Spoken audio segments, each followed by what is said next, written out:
जय हिंद एवरीवन, मैं शुभम बर्वे लक्ष एकेडमी के इस ऑनलाइन प्लेटफॉर्म में आप सभी का स्वागत करता हूं। आज बेटा हम पीएनएसटी के पीवाईक्यू क्वेश्चन की सीरीज में एक और चैप्टर आज लेकर आए हैं केमिस्ट्री में, आयनिक इक्विलिब्रियम।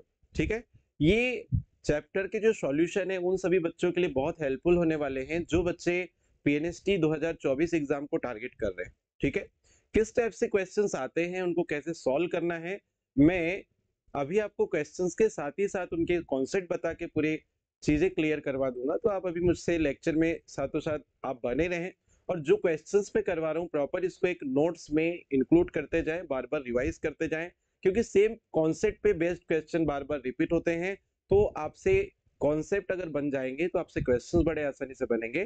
तो चलिए स्टार्ट करते हैं आज का लेक्चर। और अगर आपको लेक्चर में सारे कंटेंट पसंद आएंगे तो आप लेक्चर को प्लीज शेयर करें, और अगर आपने लेक्चर को लाइक नहीं किया होगा तो लाइक भी करते जाए, और अगर लेक्चर आपको अच्छा लगता है तो चैनल को सब्सक्राइब भी कर लीजिएगा। ठीक है जी, तो बढ़ते हैं सबसे पहले पहले क्वेश्चन पे। देखिए ध्यान से, विच acid is considered weak acid. अब बेटा अगर मेरे को किसी एसिड का वीक या स्ट्रॉन्ग बिहेवियर बताना है तो उसके लिए मुझे एक थ्योरी पता होना चाहिए जिसको हम आर्हेनियस थ्योरी बोलते हैं। जनरली हम लोग जब आयनिक इक्विलिब्रियम पढ़ते हैं तो तीन टाइप की थ्योरी हमको पढ़ने में आती है। एक तो आर्हेनियस थ्योरी, एक होती है ब्रोंस्टेड एंड लॉरी, और एक होती है लुईस एसिड बेस थ्योरी। ये तीनों थ्योरी का हमको नॉलेज चाहिए क्योंकि तीनों से क्वेश्चंस पूछे जाते हैं। क्लियर? तो सबसे पहले ये क्वेश्चन सब करने से पहले मैं आपको एक थ्योरी आपका जो है थोड़ा थोड़ा सा उसमें कॉन्सेप्ट बता देता हूँ, फिर अपन आगे बढ़ेंगे। ठीक है जी, तो चलिए देखना। सबसे फर्स्ट नंबर पे अपन यहाँ बात करते हैं आर्हेनियस थ्योरी। देखिएगा मैं कॉन्सेप्ट बता रहा हूँ उतना ही आपको याद रखना है। आर्हेनियस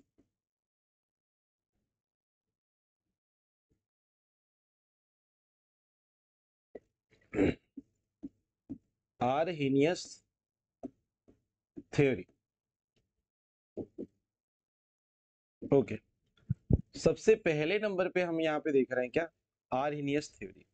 आर्हेनियस थ्योरी से क्या अपने को सब सीखना है वो समझ लीजिएगा।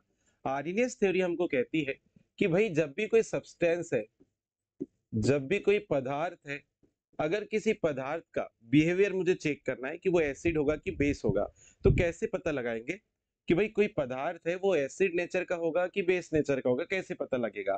तो बेटा उसके लिए हमको इस पदार्थ को क्या करना पड़ेगा, उसके लिए हमको इस पदार्थ को सबसे पहले डिसॉल्व करना पड़ेगा। किसमें? वाटर। किसमें? वाटर में। तो इस पदार्थ को मैंने डिसॉल्व किया किसमें बताओ? वाटर में। अगर ये सब्सटेंस, अगर ये पदार्थ जो है वाटर पे डिसॉल्व करने पर क्या करे बच्चों? H प्लस आयन डोनेट करे। अगर वाटर में मैंने किसी पदार्थ को डोनेट मतलब डिसॉल्व किया है, घोला है, तो वो पदार्थ अगर वाटर में घुल के H प्लस आयन देगा तो ऐसे पदार्थ को अपन क्या बोलते हैं? एसिड, या इसी को अपन बोलते हैं आर्हेनियस एसिड। और ऐसे पदार्थ जो वाटर पे डिसॉल्व होकर क्या दे बताओ? OH माइनस आयन दे। OH माइनस आयन डोनेट करे, जिसको डोनेट लिख दो।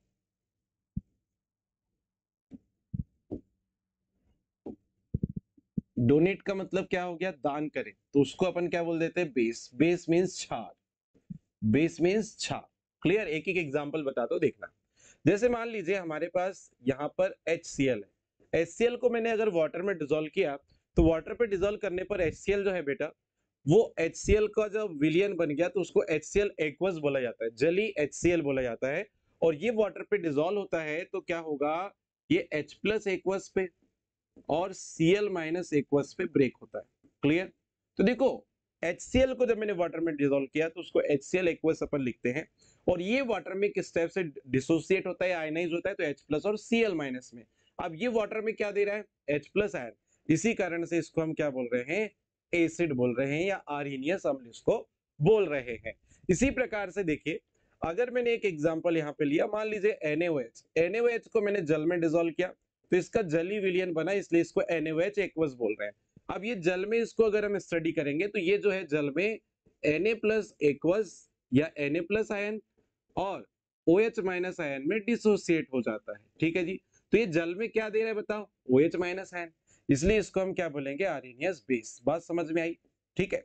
अब आर्नियस सर ने ये तो कॉन्सेप्ट बताया कि भाई किसी भी पदार्थ का अम्लीय या क्षारीय व्यवहार बताना है तो पहले उसको किस पे डिसॉल्व करना है, वाटर पे। बिना वाटर पे डिसॉल्व किए उसका आप एसिडिक या बेसिक नेचर नहीं बता सकते। क्लियर। दूसरी इंपॉर्टेंट बात, कितने टाइप के एसिड और बेस होते हैं? भाई एसिड तो हमने पता लगा लिया कि किसी पदार्थ को जल में, सॉरी, किसी पदार्थ को अगर जल में डिसॉल्व किया, अगर वो H+ आयन देगा तो वो एसिड है, अम्ल है। और कोई पदार्थ जो जल में डिसॉल्व किए जाने पे OH- आयन देगा, वो क्या है, बेस है। दोनों बात ध्यान है, ठीक है। आप कॉन्सेप्ट अगर समझ में आ रहे तो कमेंट में आप बिल्कुल प्रॉपर आप कमेंट करके बताइए कि सर मुझे क्लियर समझ में आया। अब यहाँ से इसके बाद जो कॉन्सेप्ट आ रहा है वो क्या है कि आर्नियस अम्ल और क्षार के टाइप्स कितने हैं। तो आर्नियस एसिड और आर्नियस बेस कितने टाइप की, ये बड़ा इंपॉर्टेंट है और इसी से क्वेश्चंस आपको बनते हैं। और वो देखो अभी अब मैं करवाऊंगा अभी। तो आर्नियस एसिड और आर्नियस बेस के टाइप्स। तो types of acid, Arrhenius acid, types of acid, या आप इसको आर्नियस एसिड भी बोल सकते, कोई समस्या नहीं है। अब आर्नियस एसिड कितने टाइप के होते हैं? तो जी दो प्रकार के होते हैं। एक को आप बोलते हैं स्ट्रॉन्ग एसिड, प्रबल अम्ल हिंदी में आप इसको बोलते हैं, इसको हिंदी में आप प्रबल अम्ल कहते हैं। और सेकेंड नंबर पे होता है वीक एसिड। वीक एसिड को जी आप क्या बोलते हो? दुर्बल अम्ल कहते हैं, ठीक है। अब बात ये आती है कि स्ट्रॉन्ग एसिड और वीक एसिड क्या होंगे, कैसे होंगे, कैसे इनको आप पहचानोगे, तो समझना एक एक करके मैं इसको डिस्कस करता हूं बेटा। एक एक करके मैं इनको डिस्कस करूंगा, समझना। सबसे पहले अपन हेडिंग डालते हैं स्ट्रॉन्ग एसिड।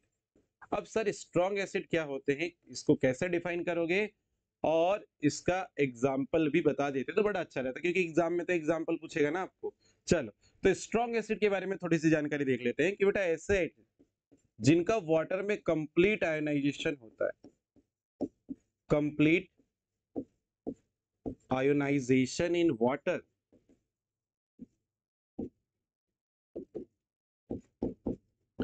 ऐसे एसिड जिनका जल में पूर्ण आयनन होता है और इनके लिए जो डिग्री ऑफ डिसोसिएशन होता है, degree of dissociation,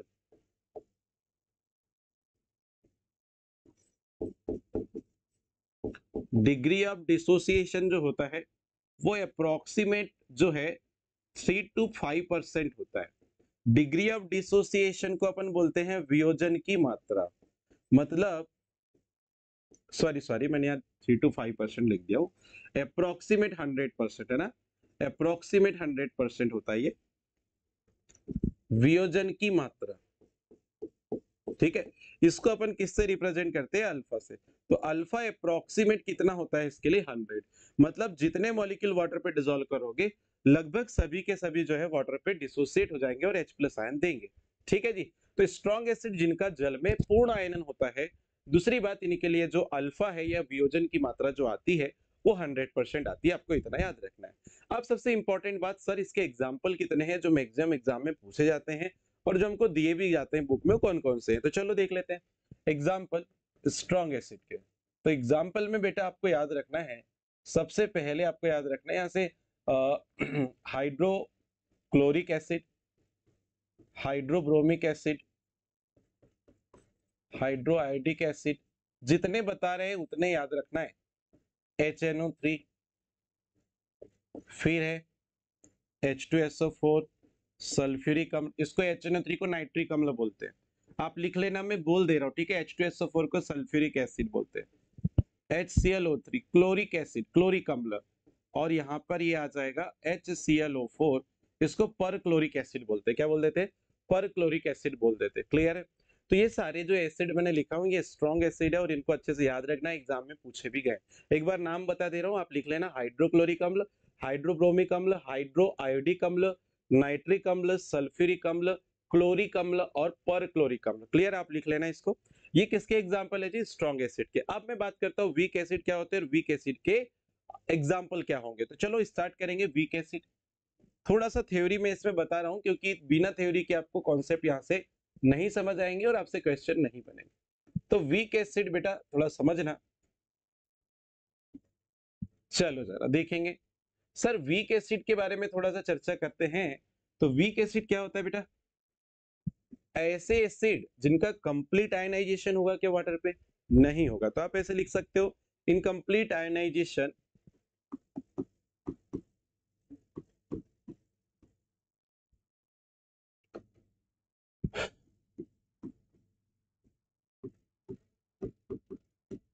in water, इनका जल में पूर्ण आयनन नहीं होता है और इनके लिए degree of dissociation 3 to 5%।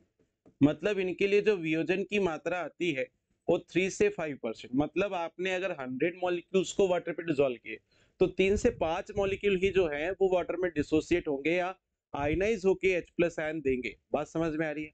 95% molecule जो होंगे वो डिसोसिएट नहीं होंगे या आयनित नहीं होंगे जल में।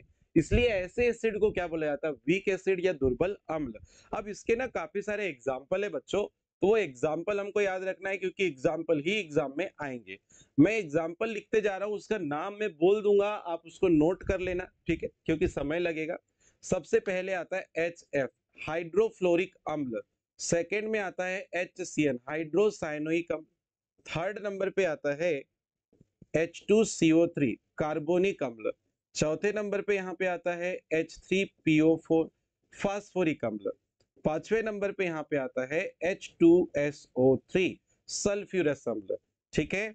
छठवें नंबर पे यहाँ पर है HNO2, नाइट्रस अम्ल। सातवें नंबर पे है HCOOH, फॉर्मिक अम्ल, फॉर्मिक एसिड बोलते हैं।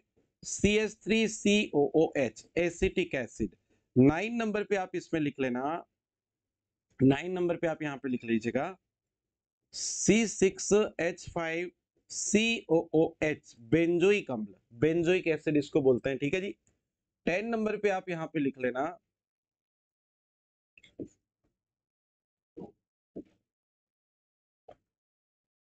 10 नंबर पे आप यहाँ लिख लीजिएगा oxalic acid, COH COOH, oxalic acid. 11 number पे लिख लेना CH2CH2 COOH COOH, succinic acid. क्या है? सक्सिनिक एसिड है। क्लियर? और भी काफी सारे एग्जांपल्स आते हैं, जो इंपॉर्टेंट एग्जांपल है वो मैं सारे करवा दिया मैंने। ठीक है। HF, HCN, H2CO3, H3PO4, H2SO3, HNO2, HCOOH, CH3COOH, C6H5COOH, carboxylic sorry oxalic acid का एग्जांपल, ये सक्सिनिक एसिड का एग्जांपल। इतने याद रखो आप, मैक्सिमम इन्हीं में से आपको ऑप्शंस देखने को मिलेंगे। ठीक है जी। अब ये तो हो गई एसिड की बात कि वीक एसिड क्या होते हैं, स्ट्रॉन्ग एसिड क्या होते हैं। इसी प्रकार से बेस की बात करेंगे तो देखना, जरा ध्यान समझना, जो हमारे पास आरएनएस बेस होते हैं उसके कितने टाइप्स होते हैं, तो देखिएगा जरा ध्यान से। टाइप्स ऑफ बेस, कितने टाइप के बेस होते हैं जी?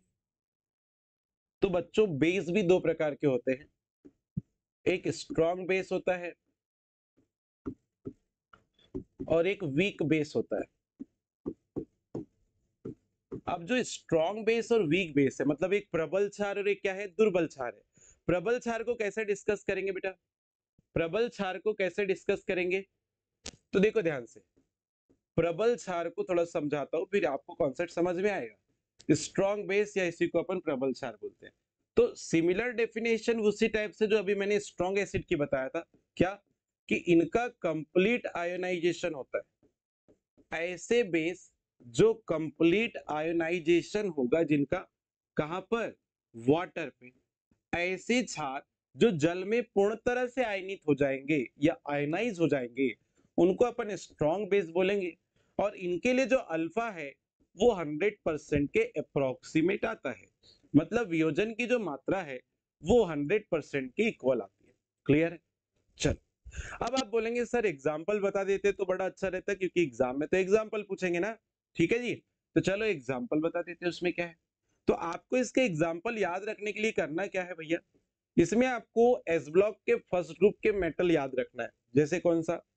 पहले नंबर पे लिथियम, दूसरे नंबर पे सोडियम, तीसरे नंबर पे पोटेशियम, चौथे नंबर पे रुबिडियम, पांचवें नंबर पे सीजियम। ठीक है। और सेकेंड ग्रुप जो होगा, सेकेंड ग्रुप एस ब्लॉक में आपको पता है, उसमें से कुछ एलिमेंट, जैसे कहां से, बेरिलियम और मैग्नीशियम को छोड़ दो, उसके बाद क्या आता है बेरिलियम मैग्नीशियम, फिर क्या आता है कैल्शियम, फिर क्या आता है स्ट्रोंसियम, फिर क्या आता है बेरियम। ठीक है, ये जो तीन मेटल है इनके हाइड्रोक्साइड और फर्स्ट ग्रुप मेटल के जितने हाइड्रोक्साइड है वो सभी के सभी स्ट्रॉन्ग बेस बनाते हैं। क्यों? क्योंकि इनकी रिएक्टिविटी क्या होती है ज्यादा। सॉरी, तो ये बनाएगा LiOH, ये बनाएगा NaOH, ये बनाएगा KOH, ये RbOH, ये बनाएगा CSOH। ये कैल्शियम हाइड्रोक्साइड से आपको दो दो OH ग्रुप लगाना है, क्योंकि कैल्शियम, स्ट्रोंसियम और बेरियम इनकी वैलेंसी क्या होती है +2, इसलिए कैल्शियम हाइड्रोक्साइड, स्ट्रोंसियम हाइड्रोक्साइड और बेरियम हाइड्रोक्साइड। तो ये जो मैंने आपके सामने एग्जाम्पल लिखा हूं हाइड्रोक्साइड के स्ट्रॉन्ग बेस के अंदर आते हैं lithium hydroxide, sodium hydroxide, potassium hydroxide, rubidium hydroxide, caesium hydroxide, calcium hydroxide, strontium और बेरियम हाइड्रोक्साइड। क्लियर? इनको याद रखेंगे अच्छे से बच्चों। आगे बढ़ते हैं यहां से, आगे बढ़ते हैं यहां से वीक बेस के ऊपर। सेकेंड नंबर पे आता है वीक बेस। अब सर ये जो वीक बेस है वो क्या होता है, इसके बारे में थोड़ा जानकारी दीजिए। तो देखो जरा वीक बेस क्या होते हैं। पहले नंबर पे आओ, इसकी थोड़ी सी प्रॉपर्टी लिख लेते हैं। पहली बात तो ये है कि इनका कंप्लीट आयनाइजेशन नहीं होता, इनकम्प्लीट आयोनाइजेशन इन वाटर, जल में पूर्ण आयन नहीं होता। इसी कारण से इनका जो अल्फा है वो 3 to 5% रहेगा। इसलिए इनका जो अल्फा है वो 3 to 5% रहेगा। मतलब इसके जो वियोजन की मात्रा है वो 3 से 5% रहेगी बेटा। कितनी रहेगी? 3 से 5% रहेगी। अब आप बोलोगे सर ये वीक बेस के एग्जाम्पल बता देते तो ये भी बड़ा अच्छा रहता, क्योंकि एग्जाम में तो वही पूछेगा। तो एग्जाम्पल देखो जरा, इसके एग्जाम्पल देखो जरा। इसके एग्जाम्पल में सबसे पहले बेरिलियम का आपका हाइड्रोक्साइड आप ले लो, फिर दूसरा एग्जाम्पल ले लो मैग्नीशियम का हाइड्रोक्साइड,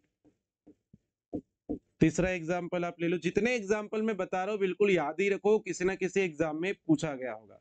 एल्यूमिनियम हाइड्रोक्साइड, फिर है NH4OH अमोनियम हाइड्रोक्साइड, फिर है यहीं पे जिंक हाइड्रोक्साइड, फिर यहीं पर देखो डी ब्लॉक के मेटल के अगर हाइड्रोक्साइड आपको दिया तो वो वीक बेस के अंदर ही आएंगे। इसको आपको अच्छे से याद रखना है। FeOH whole twice, FeOH whole thrice, CrOH whole twice, CuOH whole twice. ठीक है, और भी ऐसे एग्जांपल लिख सकता हूं मैं। ठीक है, तो डी ब्लॉक के मेटल के अगर हाइड्रोक्साइड आ रहे हैं तो वीक बेस के अंदर ही आएंगे, याद रखना। और एस ब्लॉक के दो मेटल बेरिलियम मैग्नीशियम और पी ब्लॉक का एक मेटल है एल्यूमिनियम, इसका भी जो बेस होता है वो वीक बेस के अंदर अपन उसको कंसीडर करते हैं। अमोनियम हाइड्रोक्साइड, जिंक, आयरन के फेरिक या फेरस फॉर्म की बात कर लो, कॉपर हो गया, क्रोमियम हो गया, इनके जितने भी के हाइड्रोक्साइड आएंगे वो सारे के सारे वीक बेस के अंदर आते हैं। क्लियर? इसको नोट डाउन कर लेना। और यहां तक चीजें समझ में आई है तो आप मुझे अब कमेंट में आप जरूर लिखकर बताएं कि आपको चीजें क्लियर हो रही है क्या नहीं हो रही है। अब मैं क्वेश्चंस करवाने जा रहा हूं। ये तो कॉन्सेप्ट अपन ने देखे हैं, ठीक है, ये कॉन्सेप्ट अपन ने देख लिए।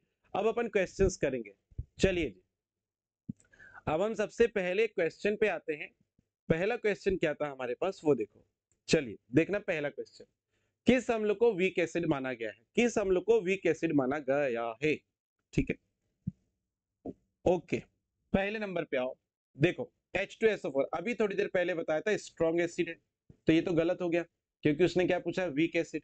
दूसरा HCl, HCl में भी क्या, ये भी क्या है? स्ट्रॉन्ग एसिड है। ओके, H3PO4 ये तो फास्फोरिक एसिड है सर, और फास्फोरिक एसिड जो होता है वो वीक एसिड होता है। आंसर हो गया सी। बैटरी एसिड जो होता है इसमें स्ट्रॉन्ग एसिड ही यूज किया जाता है। ठीक है, बैटरी एसिड जो होता है, बैटरी में जो एसिड यूज किए जाते हैं उसमें स्ट्रॉन्ग एसिड फेल होते हैं। तो यहाँ पे जो फास्फोरिक एसिड है वो फास्फोरिक एसिड क्या होता है? वीक एसिड होता है। तो हमारा करेक्ट आंसर क्या हो गया यहाँ पे? सी वाला यहाँ पे करेक्ट आंसर हो गया। यहाँ से आयनिक इक्विलिब्रियम से जो क्वेश्चन आते हैं उसमें केवल आपको देखना है और आंसर टिक करना है बस। इसमें कोई फॉर्मूला नहीं लगेगा, कोई सॉल्यूशन नहीं है, कोई न्यूमेरिकल कॉन्सेप्ट नहीं है। आपको बस इतना कॉन्सेप्ट पता होना चाहिए कि भाई आपने जो थ्योरी पढ़ के रखी उस थ्योरी में क्या चीजें बताई गई थी, उस कॉन्सेप्ट को अगर आपको याद है तो फिर आप ये समझ लो ये क्वेश्चन आपको देख के आंसर लग जाएगा। मैक्सिमम 5 सेकंड लगेंगे, उससे ज्यादा आपको आंसर देने में समय नहीं लगेगा। क्लियर? चलो बढ़ते हैं नेक्स्ट क्वेश्चन पे। क्वेश्चन नंबर सेकंड, निम्न में सबसे प्रबल अम्ल कौन सा है? अब यहाँ जो क्वेश्चन अपन आया है ये वाला सेकंड वाला, इसमें थोड़ी सी जो है ऑर्गेनिक भी लगानी पड़ेगी यहाँ पर। कैसे? देखो भाई अभी हमने थोड़ी देर पहले डिस्कस किए थे कि CH3COH इसको एसिटिक अम्ल बोलते हैं, और एसिटिक एसिड जो होता है वो तो वीक एसिड होता है। अभी सर ने यहाँ एग्जांपल बताया आपको, ठीक? यहाँ पे मैंने एग्जांपल बताया था, ये देखो, ये देखो, इसको मैंने किसके अंदर रखा? Weak acid. अब वीक एसिड के अंदर अपन एसिटिक एसिड को पढ़ रहे हैं। क्लियर? अब यहाँ जो क्वेश्चन आया है भैया, ये जो क्वेश्चन आया है उसमें देखो एक एसिटिक एसिड है, और एसिटिक एसिड के 3 सब्स्टिट्यूट, मतलब यहाँ पर 3 डेरिवेटिव बना दिया, हेलोजन डेरिवेटिव बना दिया उसने 3, ठीक है? मतलब एक एक हाइड्रोजन हटा के उनपे 3 हेलोजन लगा दिया है। आप समझना थोड़ा सा, यहाँ पर इनको सबको मैं लिख दूं और उसके बाद फिर आपको समझाने का प्रयास करता हूं। देखो CH2COH, CH2COH, CH2COOH, ठीक है? यहाँ पे मैंने ले लिया ब्रोमीन, यहाँ पे मैंने ले लिया क्लोरीन, और यहाँ पे मैंने ले लिया फ्लोरीन। अब समझना इधर ध्यान से, ठीक है? थोड़ी सी ऑर्गेनिक केमिस्ट्रियां लगेगी। जिन बच्चों से ऑर्गेनिक केमिस्ट्री बनती है उनको कोई दिक्कत नहीं है, जिनसे नहीं बनती थोड़ा सा समझने का प्रयास करेंगे, ठीक है? यहाँ एसिटिक एसिड जो होता है, इसमें जो एसिड ग्रुप है उससे जो मेथिल ग्रुप लगा है, इसका कौन सा इफेक्ट काम करता है जी? प्लस आई। आपने इंडक्टिव इफेक्ट पढ़ा है। इंडक्टिव इफेक्ट क्या होता है? प्रेरणिक प्रभाव। इसको हिंदी में क्या बोलते हैं? प्रेरणिक प्रभाव। प्रेरणिक प्रभाव जो होगा इसमें क्या होता है? कार्बन श्रृंखला में सिग्मा इलेक्ट्रॉन की पार्शियली शिफ्टिंग कराई जाती है दो ग्रुप्स के द्वारा। एक ग्रुप जो चैन में सिग्मा इलेक्ट्रॉन की शिफ्टिंग कराते हैं, और एक जो सिग्मा इलेक्ट्रॉन की शिफ्टिंग अपनी ओर करवाते हैं, ठीक है?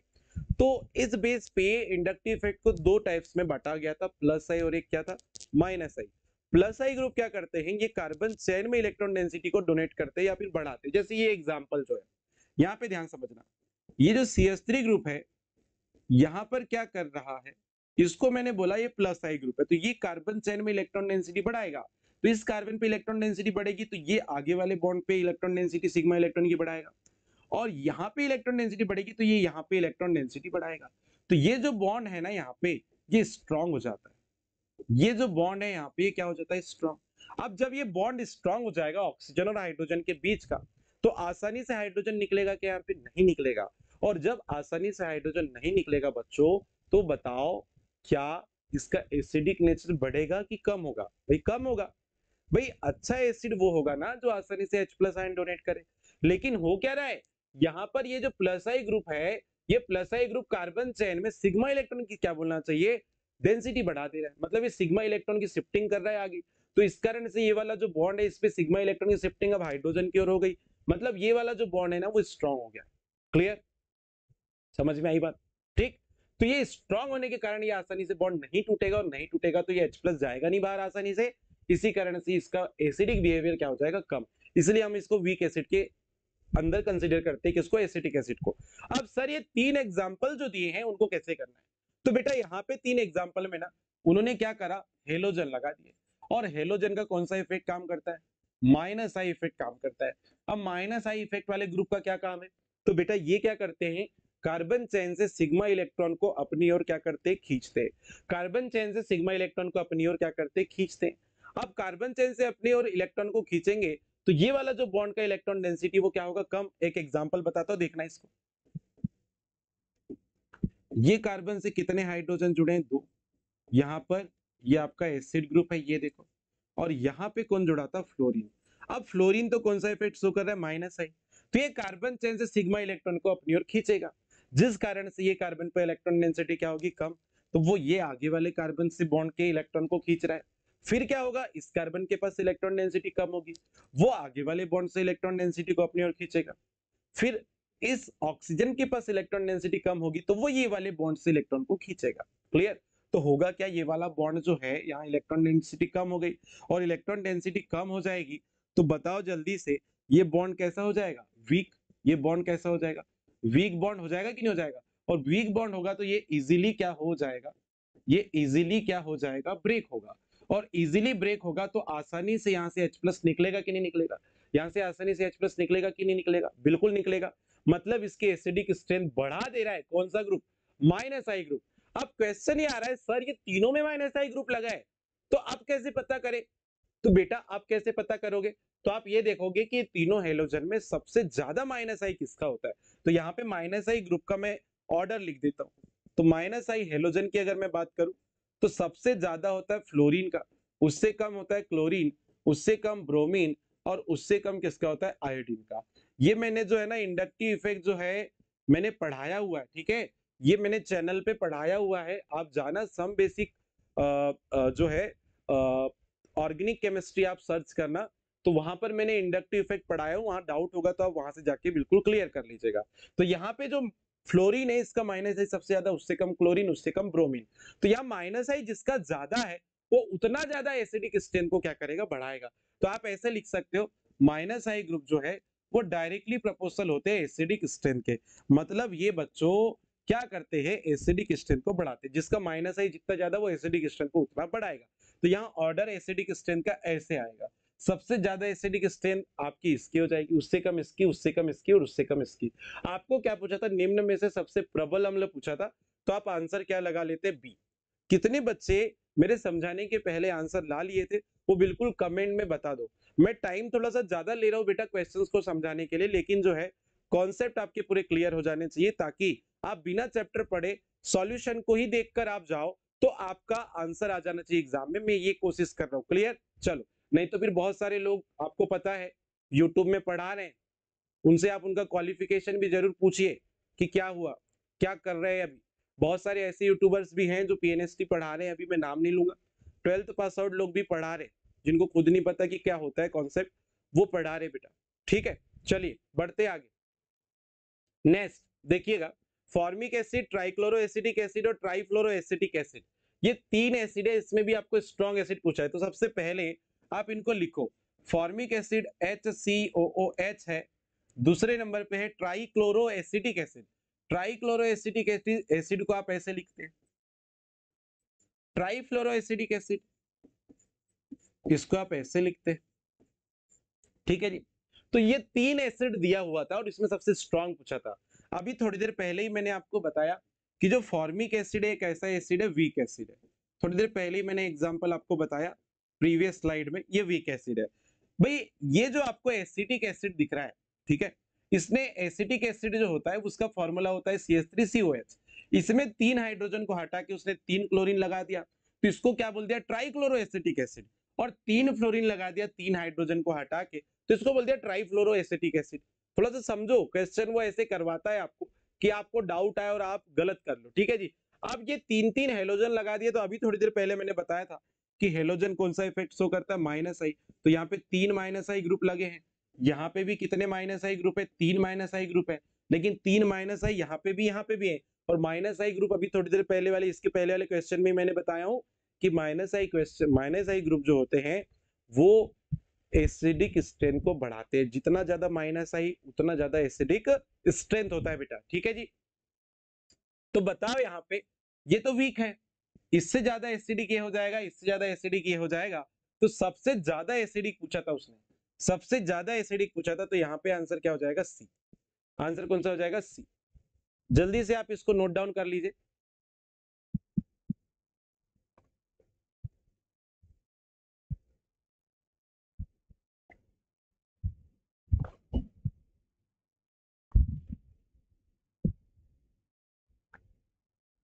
चलिए आगे बढ़ते हैं, नेक्स्ट क्वेश्चन को लेते हैं, क्वेश्चन नंबर 4।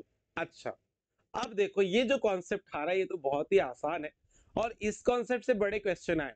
साल्ट हाइड्रोलिसिस जब अपन पढ़ते हैं, सॉल्ट हाइड्रोलिसिस का मतलब क्या है, लवण जल अपघटन जिसको हम बोलते हैं, इसका कॉन्सेप्ट मैं पहले समझाता हूँ, फिर इसके काफी सारे क्वेश्चन है। सॉल्ट के जली विलियन वाले काफी सारे क्वेश्चन है, ये देखो पीएच वाला क्वेश्चन है, ये देखो बहुत शानदार क्वेश्चन आए यहाँ से आपको मिलेंगे। चलो, इसको करने से पहले ना मैं इसके कॉन्सेप्ट को बताता हूँ, ध्यान से सुनना, ये कॉन्सेप्ट बिल्कुल ये समझ लो, मोस्ट इंपॉर्टेंट आप लिख लेना इसको। नेक्स्ट हेडिंग है सॉल्ट हाइड्रोलिसिस, सॉल्ट हाइड्रोलाइसिस। अब सर ये सॉल्ट हाइड्रोलिसिस जो आप बोल रहे हो, इसको आप इंपॉर्टेंट भी बोल रहे हो। मतलब इसलिए इंपॉर्टेंट बोल रहा हूं क्योंकि इसमें 20 साल में लगभग ये समझ लो 20 क्वेश्चन तो आए। हर साल एक क्वेश्चन पूछता ही है सॉल्ट हाइड्रोलिसिस से। सॉल्ट हाइड्रोलिसिस से हर साल एक क्वेश्चन पूछता ही, याद रखना। ये समझ लो कि यहां से क्वेश्चन आता और इतना आसान है, इतना आसान है कि देख के सही आंसर लगा दोगे बिल्कुल आप। चलिए, सॉल्ट हाइड्रोलिसिस का मतलब होता है लवण जल अपघटन। इसमें होता क्या है बच्चों कि हमारे पास कोई भी सॉल्ट होगा, उसको अपन वाटर पे डिसॉल्व करेंगे। वाटर पे क्या करेंगे? डिसॉल्व करेंगे। और वाटर पे डिसॉल्व करने के बाद अपन क्या देखते हैं? हम ये देखेंगे वाटर पे डिसॉल्व करने के बाद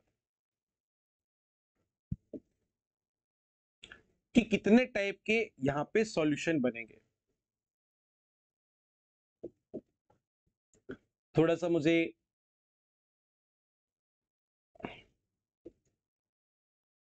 लाइनिंग ड्रॉ कर देते हैं, फिर उसके बाद फटाफट से बताते हैं।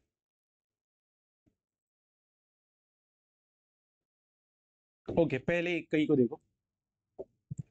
ये देखो, जब अपन सॉल्ट में या सॉल्ट को जल में डिसॉल्व करते हैं, जैसे कोई भी सॉल्ट ले लो, सॉल्ट तो काफी सारे होते हैं आपको पता है, जैसे NaCl हो गया, KCl हो गया, अभी मैं बताऊंगा आपको Na2CO3 हो गया, ZnSO4 हो गया, काफी सारे एग्जांपल है सॉल्ट के। ठीक है, तो ये सॉल्ट जो आप देख रहे हो, सॉल्ट को जब जल में डिसॉल्व करते हैं तो पहले नंबर पे सॉल्यूशन यहां बनता है neutral solution. Neutral solution. Sir ये न्यूट्रल सॉल्यूशन का मतलब क्या होता है? बेटा इसको हम हिंदी में बोलते हैं उदासीन विलयन। अब ये कब बनेगा सर? तो इसके लिए दो केस है। न्यूट्रल सॉल्यूशन कब बनेगा? इसके लिए दो केस है। पहला केस, जब आप weak acid plus weak base को मिला दो। वीक एसिड और वीक बेस को मिला दो, मतलब वीक बेस और वीक एसिड मिल रहा है। जैसे एक एग्जांपल देखना, अगर मैंने किसी सॉल्ट को वाटर पे डिसॉल्व किया, वाटर पे डिसॉल्व किया और वीक एसिड और वीक बेस फॉर्म हो गया। जैसे एक एग्जांपल लेता हूं, ध्यान से समझना। एक सॉल्ट है मेरे पास NH4OH, इसको मैंने वाटर पे डिसॉल्व कर दिया। वाटर पे डिसॉल्व किया तो मेरे पास क्या बना? एक मिनट, NH4 यहां पे अपन लेते हैं। ओके, वीक एसिड और वीक बेस बनाना है ना। ओके, NH4Cl और यहां पर हमारे पास क्या है? वाटर। ये मेरे पास एक सॉल्ट है बेटा, ये मेरे पास एक सॉल्ट में, नीचे एग्जांपल लेता हूं यहां पर NH4Cl प्लस वाटर। एक सॉल्ट है NH4Cl, इसको मैंने वाटर पे डिसॉल्व किया। किस पे डिसॉल्व किया? वाटर पे डिसॉल्व किया। वाटर पे डिसॉल्व करने पर अगर ये वीक एसिड और वीक बेस दे दे, ठीक है, तो हम इसको क्या बोलेंगे? न्यूट्रल सॉल्यूशन है बोलेंगे। क्या बोलेंगे? Neutral solution. तो देखो NH4OH प्लस क्या बना? HCl। बात समझ में आ रही है? वाटर से OH ग्रुप जाके NH4 से जुड़ गया और H प्लस जाके Cl माइनस से जुड़ गया, तो NH4OH और HCl बन गया। अब इधर समझना थोड़ा सा, बेटा ये वीक बेस है कि नहीं है और ये वीक एसिड है कि नहीं है। तो आपको ये पहचानना है कि अगर आपको कोई सॉल्ट दिया और बोल रहा है इस सॉल्ट का जली विलयन कैसे बनेगा, मतलब इस सॉल्ट को जल में डिसॉल्व करोगे तो इसका जली विलयन कैसे बनेगा?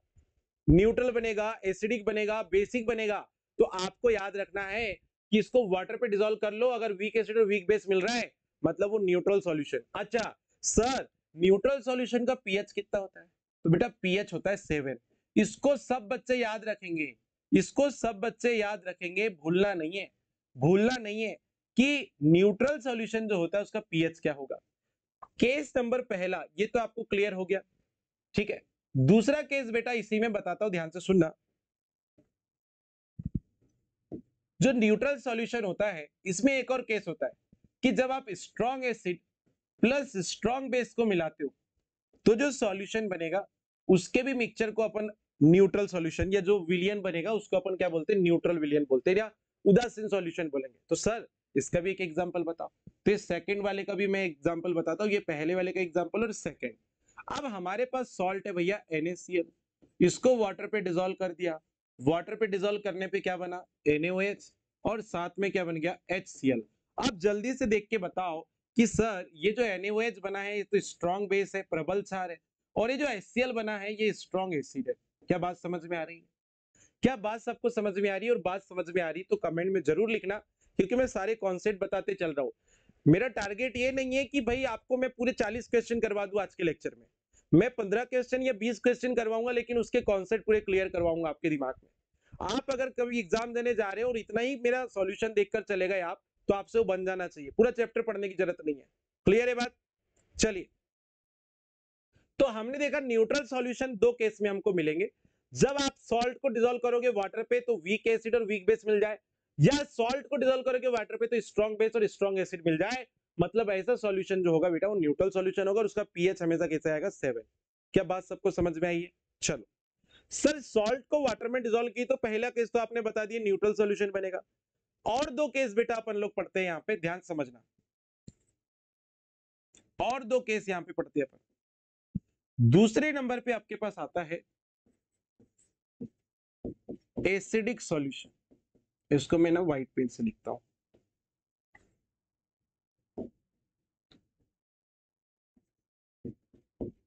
एसिडिक सॉल्यूशन, अच्छा, मतलब सॉल्ट को वाटर पे अगर डिसॉल्व करेंगे तो अम्लीय विलयन भी बन सकता है। बिल्कुल बन सकता है। कैसे पहचानोगे? अच्छा सर, अगर एसिडिक सॉल्यूशन बनेगा तो पीएच क्या रहेगा? तो बेटा यहां याद रखना आप, पीएच वैल्यू लेस देन क्या आएगी? 7। भाई एसिडिक विलयन के लिए पीएच 7 से कम आता है, सबको पता है। क्लियर? चलो अब इसको आइडेंटिफाई कैसे करोगे वो देखना। एसिडिक सॉल्यूशन कब आएगा? जब आप सॉल्ट को वाटर पे डिसॉल्व करोगे और वाटर पे डिसॉल्व करने के बाद वहां पे आपको जो कंपोजिशन मिलेगा एसिड और बेस का, उसमें स्ट्रॉन्ग एसिड और वीक क्या होना चाहिए? बेस। मतलब यहाँ पे strong acid plus weak base का आपको मिक्सचर मिलना चाहिए। ये देखो, ये वाला कंपोजिशन मिलना चाहिए। तो ऐसा वाला कंपोजिशन मिलना चाहिए। तो सर एग्जांपल बता दो। यही मैं थोड़ा सा जगह कंजेस्टेड है तो एक एक एग्जांपल से बताता हूँ, ध्यान सुनना। एक सॉल्ट है बेटा मेरे पास, क्या है? एक सॉल्ट है। उस सॉल्ट में जैसे मेरे पास है अमोनियम क्लोराइड, इसको मैंने वाटर पे डिसॉल्व किया, ये सॉल्ट है। इसको जैसे ही वाटर पे डिसॉल्व किया तो यहाँ पे HCl प्लस NH4OH बन गया। ठीक है, तो आप समझना ध्यान से, समझना और कोशिश करना सीखने की। HCl स्ट्रॉन्ग एसिड है और NH4OH क्या है? वीक बेस है। क्लियर है बात सबको? ओके। और ये जो आपके पास NH4Cl था, ये क्या था? सॉल्ट। सॉल्ट को वाटर में डिसॉल्व किया तो बेटा सॉल्ट को वाटर में डिसॉल्व करने के बाद मुझे स्ट्रॉन्ग एसिड और वीक बेस का मिक्सचर मुझे मिल रहा है। मतलब सॉल्यूशन कैसा होगा? एसिडिक होगा। ये सॉल्यूशन कैसा होगा? एसिडिक होगा।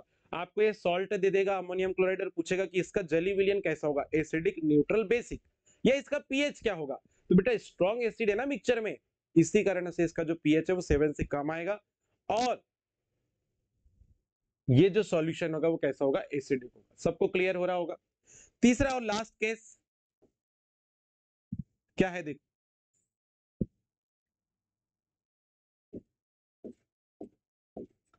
Basic solution. बेसिक सॉल्यूशन को हिंदी में क्या बोलते हैं बताओ? क्षारीय विलयन।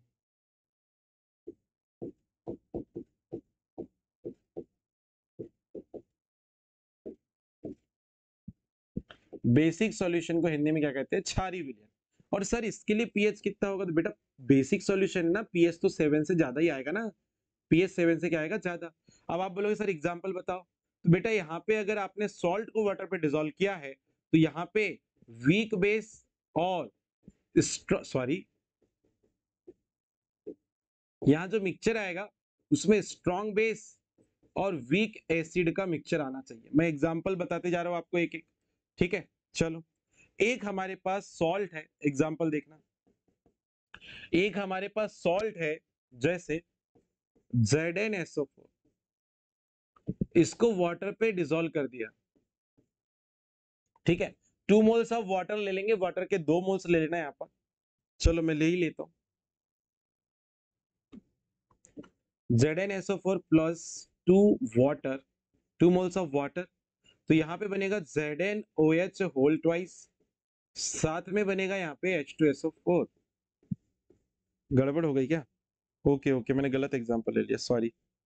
एक मिनट, एग्जांपल चेंज कर रहा हूँ, ये ऊपर वाले एग्जांपल में से था। हमको स्ट्रॉन्ग बेस लाना है, स्ट्रॉन्ग बेस के लिए अपन ले लेते हैं NaOH। ओके, और वीक एसिड लाना है, वीक एसिड मतलब वो। ओके, ठीक है। यहाँ पे एक सॉल्ट ले लेते हैं जैसे NaCl। क्या ले लिया? NaCN ले लिया, ठीक है जी। अब ये NaCN को मैंने वाटर पे डिसॉल्व कर लिया, तो ये बनेगा NaOH और साथ में क्या बनेगा HCl। ओके जी, ये मेरे पास सॉल्ट है सोडियम साइनाइड, इसको वाटर पे डिसॉल्व किया तो ये NaOH बना। NaOH क्या है, एक स्ट्रॉन्ग बेस है, और जो HCl है ये है एक वीक एसिड। ये क्या है, एक वीक एसिड है। क्लियर? तो देखो ध्यान से, अगर किसी सॉल्ट को वाटर पे डिसॉल्व करें तो जो वहां पे एसिड और बेस का कंपोजिशन मिलेगा या मिक्सचर मिलेगा, उसमें स्ट्रॉन्ग कौन होना चाहिए, बेस। स्ट्रॉन्ग अगर बेस है तो आप समझ जाना कि वो सॉल्यूशन कैसा होगा, बेसिक सॉल्यूशन, और उसका पीएच क्या आएगा, 7 से ज्यादा। ठीक है, तो ये सॉल्ट हाइड्रोलिसिस का कॉन्सेप्ट आप याद रखो, इसी से सारे क्वेश्चन बनने वाले हैं। तो पहले क्वेश्चन पे आते, देखो जरा क्वेश्चन नंबर पहला, वीक एसिड और वीक बेस का सॉल्ट। अभी थोड़ी देर पहले बताया कि बेटा weak acid plus weak base बोलो या फिर strong acid plus strong base बोलो, दोनों ही केस पे जो सॉल्ट का एक्वस सॉल्यूशन होता है वो न्यूट्रल होता है। क्या होता है, न्यूट्रल होता है, न्यूट्रल सॉल्यूशन होता है, इसको याद रखना। सेकंड केस मैंने क्या बताया था कि जब स्ट्रॉन्ग एसिड हो एक्वस सॉल्यूशन में और वीक बेस का मिक्सचर हो, तो भैया इसको आप याद रखना, ये एसिडिक सॉल्यूशन होगा। कौन सा सॉल्यूशन होगा, एसिडिक। मैंने एग्जांपल जस्ट बताया हो। और अगर स्ट्रॉन्ग बेस और वीक एसिड का मिक्सचर मिल जाए तो बच्चों ये बेसिक सॉल्यूशन होगा। क्या होगा, बेसिक सॉल्यूशन। न्यूट्रल सॉल्यूशन में पीएच किसके इक्वल हो जाएगा, 7 के। एसिडिक सॉल्यूशन में पीएच लेस देन क्या हो जाएगा, 7। और बेसिक सॉल्यूशन में जो पीएच है वो ग्रेटर देन क्या होगा, 7। अब फटाफट से क्वेश्चन बनने वाले हैं, कॉन्सेप्ट सीख चुके हैं हम लोग। तो बताओ इस पे आंसर क्या आएगा, वीक बेस और वीक एसिड का मिक्सचर कौन सा सॉल्यूशन बनाएगा, न्यूट्रल। क्या बनाएगा, न्यूट्रल। आपसे भी आंसर ऐसे ही आने लग गया होगा। ठीक है जी, बढ़ते नेक्स्ट क्वेश्चन पे। सोडियम एसीटेट का जली विलयन का पीएच। अच्छा सर, सोडियम एसीटेट कैसे लिखोगे, तो बेटा सोडियम एसीटेट आप ऐसे लिखते हैं CH3CO, यानी सर वाटर पे डिसॉल्व करना पड़ेगा क्या जली विलयन बनाने के लिए, बिल्कुल सही सोच रहे हो आप। भाई मेरे को जली विलयन बनाना है तो जल में डिसॉल्व करना पड़ेगा सॉल्ट को। तो ये आपके पास सोडियम एसीटेट जो है इसको जल में डिसॉल्व कर दिए। तो देखो जरा, अब इसमें भी किसी को डाउट होगा तो वाटर को तोड़ लो ना यार, H और OH माइनस में, H प्लस और OH माइनस में एसीटेट आयन CH3CO माइनस और Na प्लस में ब्रेक होगा कि नहीं होगा, प्लस के साथ माइनस, माइनस के साथ प्लस जोड़ दो तो CH3COO, यहाँ पे क्या आ जाएगा H, और Na के साथ कौन जुड़ जाएगा भैया, OH। NaOH तो स्ट्रॉन्ग बेस है सर, और CH3COH सर ये तो वीक एसिड है। और सर आपने बोले कि किसी सॉल्ट को अगर मैं वाटर पे डिसॉल्व करूं, वीक एसिड और स्ट्रॉन्ग बेस आ रहा है, तो जो स्ट्रॉन्ग नेचर का होगा वही डिसाइड करेगा सॉल्यूशन के नेचर को। तो सर ये स्ट्रॉन्ग बेस है, मतलब बेसिक सॉल्यूशन होगा कि नहीं होगा। और सर बेसिक सॉल्यूशन अगर हो गया सर तो पीएच ग्रेटर देन 7 हो जाएगा कि नहीं बच्चों, यस। पीएच ग्रेटर देन क्या हो गया, 7। Answer number B. आप ईयर भी चेक करते चलना किस ईयर में पूछा गया है, ये किस ईयर में पूछा गया है, बहुत मेहनत करके क्वेश्चन निकाला है। तो आपको ये भी याद रखना है कि किस ईयर में पूछा गया है। जब क्वेश्चन को नोट करोगे नोटबुक में तो क्वेश्चंस को भी लिखना साथ में, ईयर भी लिखना साथ में। इससे आपको कॉन्फिडेंस आएगा कि ये पहले पूछा जा चुका है प्रीवियस ईयर में। क्लियर? चलो बढ़ते नेक्स्ट क्वेश्चन पे। क्वेश्चन नंबर देखो 6, किस जली विलयन का पीएच 7 से कम, किस जली विलयन का पीएच 7 से कम। अच्छा यहाँ पे प्रिंटिंग मिस्टेक है, पहला जो क्वेश्चन है वो दिया हुआ था FeCl3, ठीक है, ये ऐसा दिया है। अच्छा जी, 7 से कम किसका बोल रहा है पीएच। पहले क्वेश्चन पे देखो, अब सबको वाटर पे डिसॉल्व करके देख लेते हैं। पहले नंबर पे FeCl3 वाटर पे डिसॉल्व कर लो। यहाँ पे ना 3 मोल्स ऑफ वाटर लोगे, क्योंकि 3 क्लोरीन है तो 3 HCl निकलेंगे, और यहाँ पे 3 FeOH होल थ्राइस और 3 यहाँ पे क्या है HCl। अब देखना जरा ध्यान से,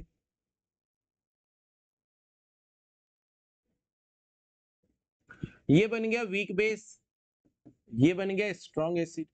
ठीक है, मतलब ये तो एसिडिक सॉल्यूशन हो गया।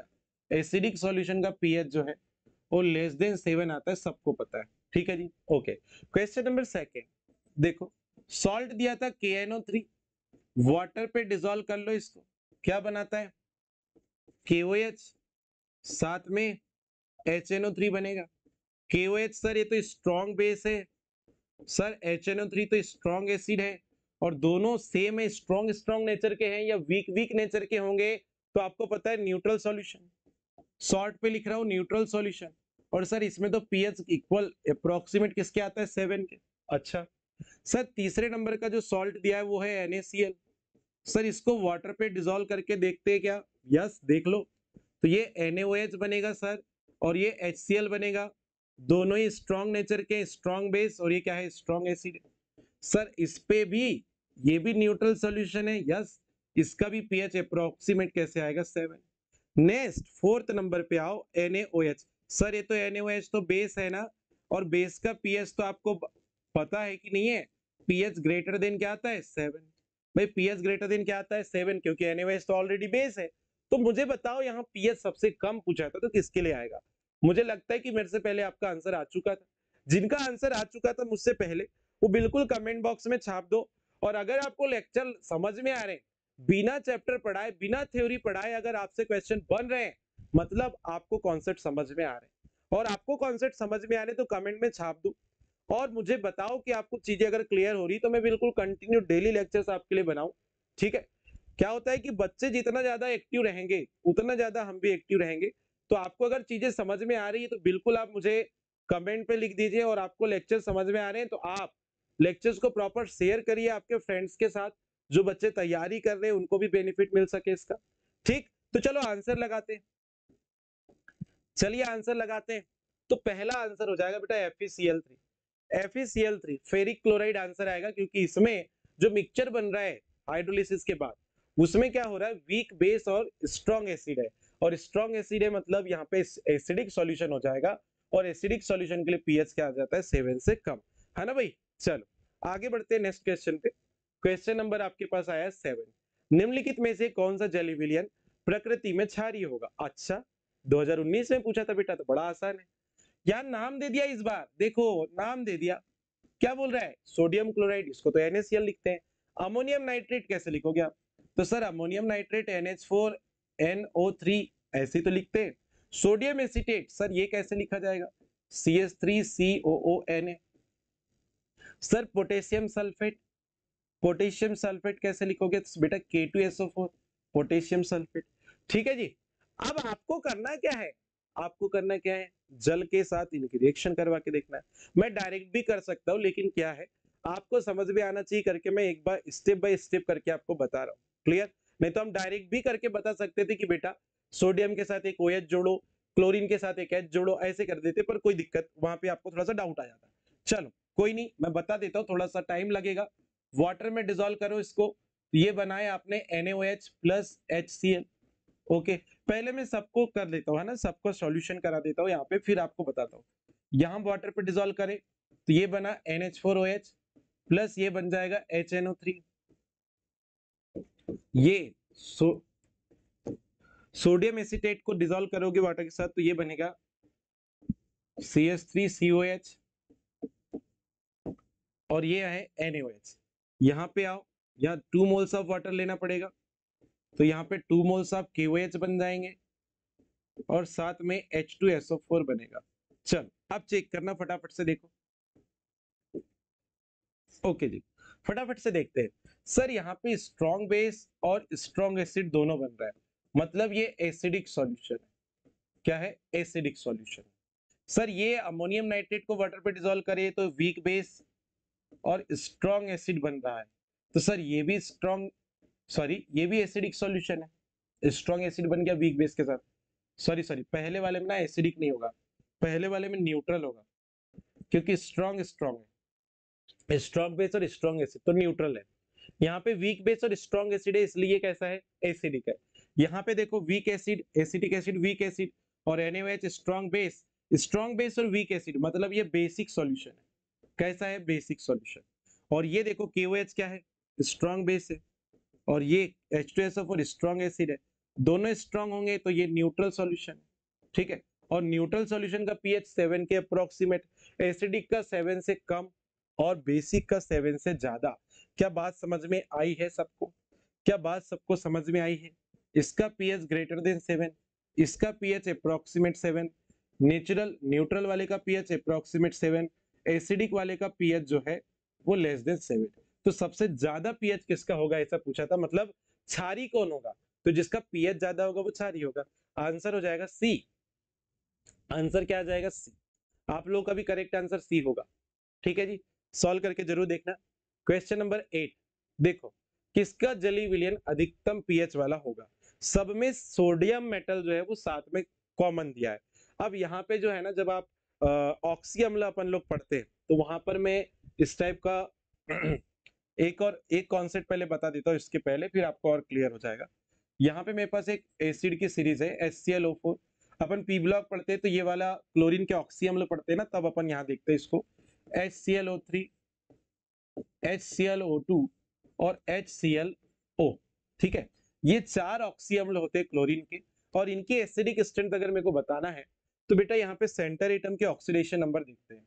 यहाँ क्लोरीन की +7, यहाँ क्लोरीन +5, यहाँ क्लोरीन +3 और यहाँ क्लोरीन +1 में होता है।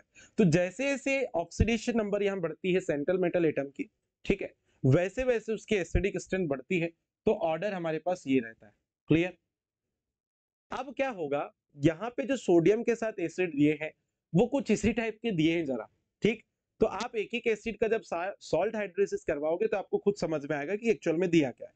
चलो देखना जरा, पहले नंबर पे आओ NaClO3, इसको वाटर पे डिसॉल्व कर लो तो ये बनेगा NaOH प्लस HClO3। दूसरा, मैं अभी इसके बाद आपको कॉन्सेप्ट बता रहा हूं कि एक्चुअल में अब आंसर क्या आएगा। NaClO वाटर पे डिसॉल्व करे तो NaOH तो बनेगा भैया, लेकिन यहां साथ में HClO बन जाएगा। तीसरा, NaClO4 प्लस वाटर कन्वर्ट हो रहा है NaOH प्लस HClO4 में। ओके। चौथा, NaClO2 वाटर पे डिसॉल्व करो तो ये NaOH है, साथ में HClO2 यहाँ पे निकलेगा। ठीक है, अब देखो सभी में ये जितने सॉल्ट है जिनको वाटर पे डिसॉल्व किया, सब में स्ट्रॉन्ग बेस वही है, सब में स्ट्रॉन्ग बेस वही है। ओके जी, अब समझना क्वेश्चन क्या बोला था, किसका जलीय विलयन अधिकतम पीएच वाला होगा? तो सर सबसे अधिक पीएच किसका होगा? जिसमें स्ट्रॉन्ग बेस तो सब में कॉमन है ना, स्ट्रॉन्ग बेस सबसे क्या है, सब में कैसा है, कॉमन है। अब आपको ये देखना है कि चारों ऑप्शन में सबसे वीक एसिड कौन सा है। जहां वीक एसिड सबसे होगा उसी सॉल्ट का जलीय विलयन जो है सबसे ज्यादा बेसिक नेचर का होगा। तो यहाँ पे बेटा अगर मैं देखूं तो ये देखो, ये वाला एसिड सबसे वीक एसिड था।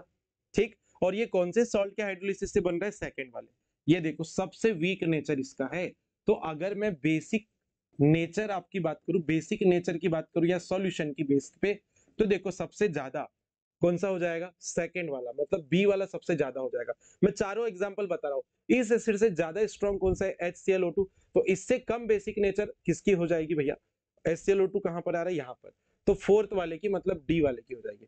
उससे कम कहां पे आ रहा है, ये वाला, मतलब ए वाला ऑप्शन आ जाएगा। और इसके बाद क्या बोलना चाहिए, कौन सा आ जाएगा, HClO4, मतलब थर्ड वाला सी। तो ये ऑर्डर चलेगा यहाँ पे, ये ऑर्डर चलेगा बेसिक नेचर का। ठीक है, मतलब बी वाला जो ऑप्शन आपके पास आ रहा है, ये वाला, ये देखो बी वाला जो ऑप्शन आ रहा है, इसका, इसमें जो ये सॉल्ट दिया है, इसका जो जलीय विलयन होगा उसका पीएच वैल्यू सबसे ज्यादा आएगा। क्लियर? क्योंकि देखो जितना, देखो यहाँ पे अगर स्ट्रॉन्ग एसिड, ये सबसे ज्यादा स्ट्रॉन्ग एसिड है कि नहीं है, ये चारों में सबसे ज्यादा स्ट्रॉन्ग एसिड HClO4 है कि नहीं है, और ये सबसे ज्यादा स्ट्रॉन्ग एसिड है, तो स्ट्रॉन्ग एसिड और स्ट्रॉन्ग बेस, ये तो न्यूट्रल सॉल्यूशन बना लेंगे। क्या बना लेंगे, न्यूट्रल सॉल्यूशन बना लेंगे। जैसे जैसे एसिड वीक होते जाएगा तो बेस का नेचर ज्यादा बढ़ते जाएगा। बेसिक नेचर क्या होते जाएगा सॉल्ट का, सॉरी बेस का क्या होते जाएगा, बढ़ते जाएगा। और बेसिक नेचर अगर प्रभावी होगा तो ऐसे केस में बेटा उसका पीएच जो है सॉल्यूशन का वो बढ़ेगा। तो करेक्ट आंसर हो जाएगा बी। बहुत ही आसान क्वेश्चन, देखो 2021 के पेपर में पूछा गया। चलो आगे बढ़ते हैं, क्वेश्चन नंबर 9। अच्छा, कॉन्जुगेट एसिड और कॉन्जुगेट अम्ल, सॉरी कॉन्जुगेट एसिड वाला क्वेश्चन है। इसके लिए मुझे कॉन्सेप्ट पढ़ाना पड़ेगा, इसके बाद अगर मैं देख लूं, और पीएच वाले क्वेश्चंस हैं वैसे काफी सारे, है ना, वो आगे शायद आने वाले हैं। Okay okay okay, conjugate acid और बेस जो है, ये ब्रॉन्स्टेड एंड लॉरी की थ्योरी जब अपन पढ़ते हैं ब्रॉन्स्टेड एंड लॉरी की थ्योरी जब अपन पढ़ते हैं तो उससे अपन इसको करते हैं।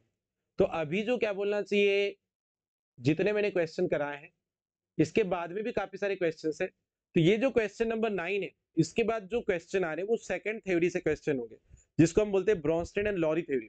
तो ब्रॉन्स्टेड एंड लॉरी थ्योरी के जो क्वेश्चंस होंगे वो मैं इसके बाद वाले लेक्चर में कवर करवा रहा हूँ। आज के लिए हम लोग इतना ही देखेंगे बेटा। अगर आपको लेक्चर समझ में आ रहे हैं प्रॉपर, आपको सारे कॉन्सेप्ट समझ में आ रहे हैं, आपसे क्वेश्चंस बन रहे हैं, तो आप डिटेल लेक्चर्स को डेली आप क्या करें, पढ़िए और नोट्स बनाइए और ज्यादा से ज्यादा लेक्चर को शेयर करिए। और अभी तक आपने अगर हमारे चैनल को सब्सक्राइब नहीं किया है तो पहले सब्सक्राइब करिए।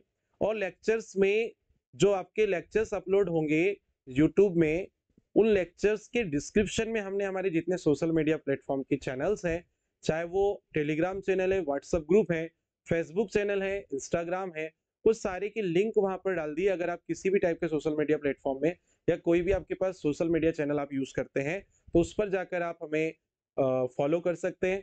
और उसमें आपको डेली जो है लेक्चर से रिलेटेड, कोर्स से रिलेटेड सारी इंफॉर्मेशन हम लोग शेयर करते रहते हैं। उसमें क्वेश्चंस भी आपको मिलते हैं, है ना, ऑब्जेक्टिव टाइप। तो वहां से भी आपकी प्रैक्टिस चल सकती है अच्छे से, तो आप उसको भी ज्वाइन कर सकते हैं। तो मिलते हैं नेक्स्ट लेक्चर में बेटा इसी के आगे से। जय हिंद।